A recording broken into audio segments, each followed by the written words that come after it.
My goal is to make you the smartest person in the room when it comes to the Second Amendment. And I'm going to tell you a powerful self-defense story that always gets lost in the sands of time. But I want you to know this backwards and forwards because it's so important. It occurred 20 years ago at Dartmouth College in Hanover, New Hampshire. And I wrote specifically about this case and why it's so important to the gun community, even though it's a tragic story, in my book Disrobe, which came out actually over a decade ago. We're going to talk about this and why it's so important for you to know this story and how it supports the Second Amendment in just 1 second. Hey folks, I'm Mark Smith, host of the Four Boxes Diner, a proud American gun owner, constitutional attorney, member of the U.S. Supreme Court Bar, and best-selling author. If you have not subscribed to the Four Boxes Diner YouTube channel or to me at Four Boxes Diner on Twitter, yes, I'm now on Twitter, please do so and show your support for the right to keep and bear arms. And feel free to share this video far and wide. Okay, folks, this is an important story because it illustrates some critical points that you must understand about the importance of firearms and how to explain it to others. Because there is, in my view, one of the best examples of self-defense with the firearm stories in contrast to failing to protect yourself with firearms by virtue of being naive or gullible. Okay, in the year 2001, January 2001, in Hanover, New Hampshire, bucolic New Hampshire, known for, its beauty and its snow and its winters, and Dartmouth College, one of the top schools in the world, an Ivy League school. There's a critical story to understand, and here's what happened. In January 2021, two teenagers decided to murder people for fun because they wanted to experience it. So what they did is they went up to a home in New Hampshire and they dug a grave in anticipation of killing people and burying the people in the grave. They then cut the phone lines on this home and they went up to the door and did a typical kind of game where one of them knocked on the door and says, "Hey, can we come in and use your phone?" where the other guy hid. Well, luckily, or wisely, I should say, the father and the husband in the home, who had a wife there and children in the home, was suspicious and was concerned that something was going on here and would not let this teen in the home, even though he was saying he needed help, he was in distress and needed to use the phone to call the car company. So basically the father and the husband did everything right. He wouldn't let the guy into the home. And when he grew concerned that this guy was so insistent upon getting into the home, he thought something was going on.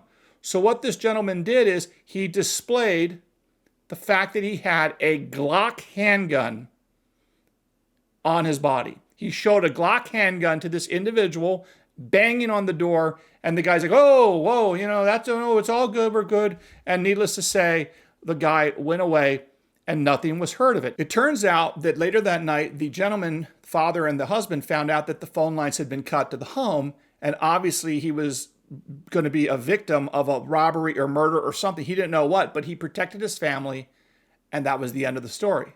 Or was it? No, it wasn't. You see, what happened a few nights later, these same two teenage scumbags decided to do the same thing, except this time they did it with some of the smartest people in New Hampshire, two professors at Dartmouth College, one of the most important Ivy League schools in America. One of these professors was a professor in the German department. Another was a professor in the Earth Studies department. And they were married, and their names were Haf and Suzanne Zantop. They were there, and the exact same thing occurred a few nights after the story involving the Glock.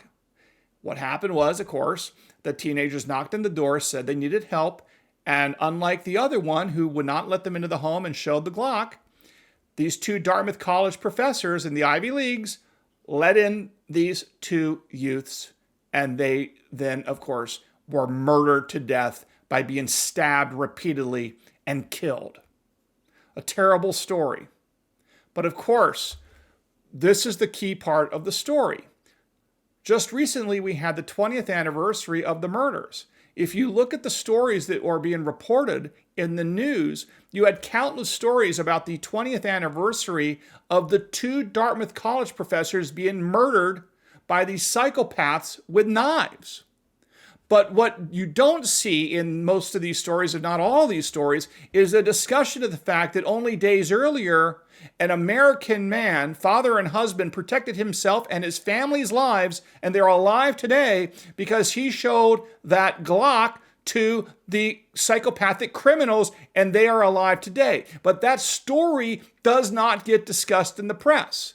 It's only kept alive by people like me and people like you that know this story and this compare and contrast. And this really does illustrate in a great example, in my opinion, of what, for example, the Georgetown professor Bill English's study from 2021, published in 2021 and 22, I'll put the links down below, about how you have 1.67 million defensive gun uses a year, and of that, over 80% of those involve someone with a firearm not firing a shot. Because here in Dartmouth College in Hanover, New Hampshire, you have a person using a Glock to save the lives of himself and his family and his children, but it's not reported anywhere, it's not discussed anywhere, it just kind of disappears in the sands of time. But days later, you have these people being murdered by the exact same people.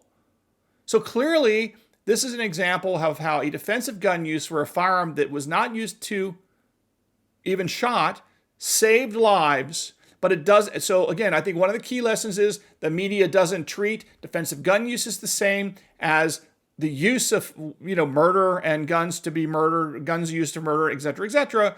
At most, self-defense stories tend to be local. Misuse of firearms tends to be national. We know that even when you repeat these kinds of stories, they only talk about the bad use of firearms and people being murdered. The old saying in journalism is, if it bleeds, it leads. This is really true here in the Hanover, New Hampshire, Dartmouth College case, because the professors were killed. They bled out, unfortunately. Terrible story. Obviously, we're sympathetic toward them and their families. But I think that, again, the lessons of their decision-making by not protecting themselves is a lesson for all of us to know, in contrast to the gentleman whose family is still alive today. And I think, again, my old saying, it's not from me, but I like to use it a lot, which says, dumb people do not learn from their own mistakes. Smart people learn from their own mistakes. And wise people, which I know if you're watching this channel, you're a wise person. Wise people learn from the mistakes of others. So here on this channel, we should learn from the smart decision made by that gun owner in Hanover, New Hampshire in January 2001 to display a firearm to protect his life and the lives of his family. And we should also learn from the bad mistake of the professors at Dartmouth letting in people they shouldn't have let into their home, which ultimately gave rise to their murderous death.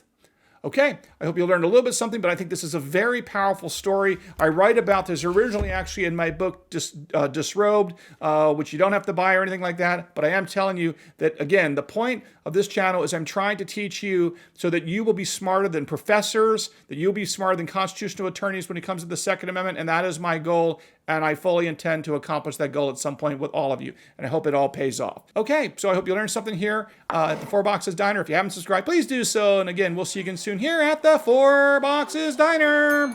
Orders up. Table 2A.